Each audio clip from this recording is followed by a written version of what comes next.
Alhamdulillah. Wassalatu wassalamu ala nabiyyina Muhammad wa ala alihi wa sahbihi wa sallam.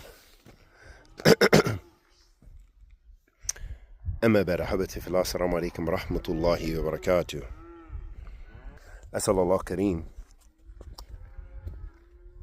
رب العرش العظيم أن يتولنا في الدنيا والآخرة. Ask that Allah subhanahu wa ta'ala, the Almighty, accepts our good and forgives our evil, protects us from kulli su' makruh, rectifies our condition and affairs, blesses us all with ilm nafi' wa rizqan tayyiba wa amalan mutaqabbilan. Ayyul ahbab, that supplication in and of itself, of asking Allah subhanahu wa ta'ala for those three beautiful and esteemed attributes, if you will. Asking Allah subhanahu wa ta'ala first and foremost for ilm nafi', beneficial knowledge of the shar', knowledge of the Quran, knowledge of the sunnah of the Prophet sallallahu alayhi wa alihi wa sallam. Ilm nafi' rizqan tayyiba. And the second thing that all of us need and want is rizqan tayyiba, a good wealth, good ample provisions. Rizqan tayyiba, that which we can spend in the cause of Allah, that which comes from halal sources, that which can be used for good and is the product of good,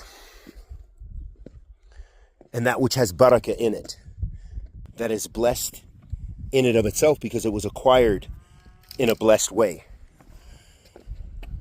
وَرِزْقٌ طَيِّبٌ وَعَمَلًا مُتَقَبِّلًا. And also deeds that are accepted by Allah. And by deeds that are accepted by Allah subhanahu wa ta'ala, that first and foremost, that means good deeds. That you want Allah subhanahu wa ta'ala to expiate and excuse you for your wrongdoings and mistakes and negative deeds and bad deeds that you do. But you want the blessing and the barakah of Allah subhanahu wa ta'ala. You want Him to accept your good deeds. So if Allah subhanahu wa ta'ala gives you the blessings of beneficial knowledge, meaning knowledge of the shar', knowledge of the Quran and the sunnah, which is ilm nafi', and you practice that knowledge, those are your good deeds. And you want those good deeds to be accepted by Allah subhanahu wa ta'ala. And ample rizq and provisions, so that way you're blessed money in the cause of Allah subhanahu wa ta'ala. So this dua is shamil, it's complete, and it is a complete